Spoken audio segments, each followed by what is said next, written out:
Before this operation of which you're speaking was performed on your husband, did anyone from Belside's Hospital, doctor or administrative officer, approach you to seek your consent for it? No, not a soul. Absolutely no one? No. Would you, in fact, have given your consent if you had been approached? Well, it's not a question of what I would have done as to what my husband would have wanted. He was as much against transplants as I am, I keep saying.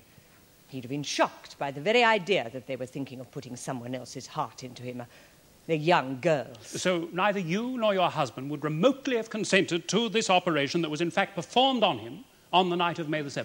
No. Had it ever been suggested to you on an earlier occasion that there could be the possibility of such an operation? Mrs. Maple? About a week before he died, I was in hospital to see Sir Austin Semple. I wasn't allowed to see Eric, not whilst he was still in intensive care. Just as I was leaving, Mr. Saul took me aside. He told me that from his point of view, Eric was responding favourably to treatment, but that if anything went seriously wrong, there could be big problems. He then said that a question of a transplant might arise. And what did you say to Mr. Saul about that, Mrs. Maple? Well, I told him how Eric and I felt about such things. There was no possibility that Mr. Saul might have misunderstood you on that occasion? No. I see. Now, to come to the morning of May the 8th last, Mrs. Maple, did you receive a phone call quite early on that day? Yes, I did. The phone rang about 5 a.m. It was the secretary of the Belsize and Fulchester Hospital Group. He said that he had to inform me that major surgery had been performed upon my husband, and he asked if I could get to the hospital as soon as possible. Well, naturally, I went in straight away.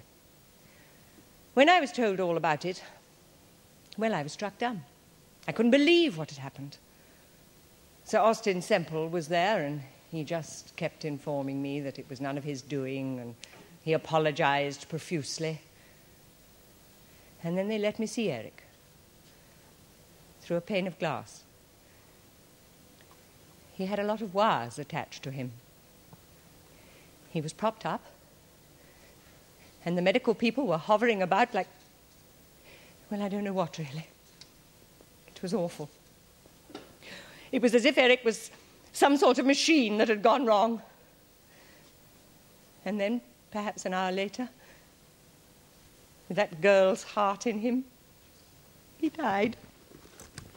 Thank you, Mrs. Maple. No further questions. Mrs. Maple, could you tell the court... Mrs. Maple, if you feel too upset to continue... No, I'm sure he thought... No, I'm not crying anymore. No, not at all. Very well. Would you tell the court why you were so implacably opposed to the whole notion of heart transplant surgery? I'm sorry? Why do you find transplant surgery so immoral? Wasn't that the word you used? Well, it's just wrong to me, terribly wrong. More than ever since all this. It's a matter of religious belief with you, perhaps? Oh, no. No, nothing like that. It's a considered judgment, then, which, of course, can always be altered as new considerations come to light. Well, I don't think that's very likely now, do you? Well, not even if it were borne in on you that a major organ transplant is sometimes the only surgical course open to a doctor if he hopes to save a life. But what Mr. Saul didn't save Eric's life. But if there were absolutely nothing else a doctor could do, Mrs. Maple. Mrs. Maple, do you have any idea just how sick a man your husband was in his last illness? Oh, yes. Yes, I knew all about that. The day I went in to see Sir Austin, he told me it was very serious. He told me I'd probably have to resign myself to the fact that Eric would never really be active again, but he said that with care, he could have a good life and carry on for years. And the coronary thrombosis your husband suffered on the evening of May the 7th, were you told just how severely that worsened your husband's already critical condition? No. All I was told about it was that it had happened. He'd had a heart attack, but that was the morning after, when Mr. Saul had already done the operation. Mrs. Maple, can't you see that Mr. Saul may have had no other choice but to try and supply your husband with a new heart? I object to that, my lord. My friend is asking not merely an opinion of the witness, but a medical opinion. Surely that's obvious, Mr. Latimer. Of course, my lord, I apologise. Mrs. Maple, had it been borne in on you on the evening of May the 7th that the choice was between your husband dying there and then or being given the heart of a young woman, and mightn't you perhaps have consented to the transplant after all? No. You're absolutely convinced of that, are you? How many times do I have to tell you I am against transplants? Anyway, I wasn't consulted on the night of May the 7th. Well, does that surprise you? You'd already expressed to Mr. Saul your feelings about heart transplant operations.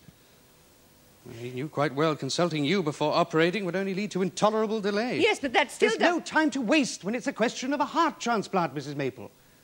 The heart has to be transplanted from the donor's body as soon as possible after physical death has occurred. And Mr. Saul may well have judged that consulting you would be the equivalent of signing his patient's death warrant. But he killed his patient anyway. Killed? Oh, do choose your words carefully, Mrs. Maple.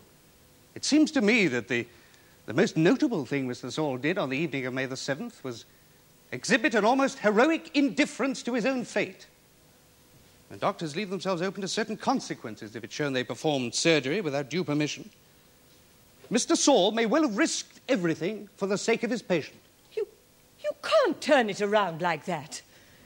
Eric wouldn't have wanted the transplant. I told you he'd have chosen to die rather than have it done. I know that.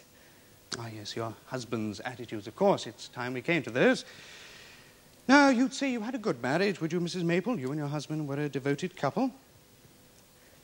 Well, we were married 20 years. We had our ups and downs. Any family? No, Eric and I didn't have any children. Who was the dominant party in the marriage? What does that mean? Most marriages, there's one party who's dominant, gives the orders, makes the demands, while the other party complies, if only for the sake of peace. My lord, may I inquire if this line of questioning has any point?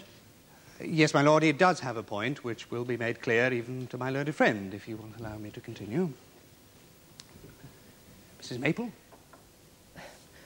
Well, there wasn't a dominant party, not in our marriage. We just managed everything as best we could. Despite the fact that for how long altogether, some 6 years or so, your husband was a sick man? Well, it's true that as time went on, I had to assume more and more responsibility, yes. Take more and more decisions, brook less and less opposition. What? Oh, come, Mrs. Maple, it was an invidious situation, wasn't it? Your husband a sick man, no children to help out. It all came back to you alone, didn't it? Home, the finances, the marriage itself. And you already had quite enough to cope with in your partner without him also having a mind of his own. Oh, that's a terrible thing to say. But is it true, Mrs. Maple? You've told us that you and your husband were quite agreed on the subject of transplant surgery. Are you prepared to swear to that beyond question? He was so weak sometimes, you don't know. Even before he got sick. He would never push in business, anything like that. He'd just let people walk all over him. I only tried to make him as he should be. I repeat, can you say with absolute confidence that your husband felt exactly as you do on the question of a heart transplant? Or is it not that he actually held quite different views, which he didn't dare to express to you? You think about things like that when someone dies. Wonder if you've been too hard. That he was a weak man. And then he got sick. Well, what was I to do? I had to stand up for myself, you know. My life as well as his. Thank you, Mrs. Maple. You are Sir Austin Semple of 12 Trees, Finching Forest, and you are also consultant thoracic surgeon at Belsides Hospital, Fulchester. Austin.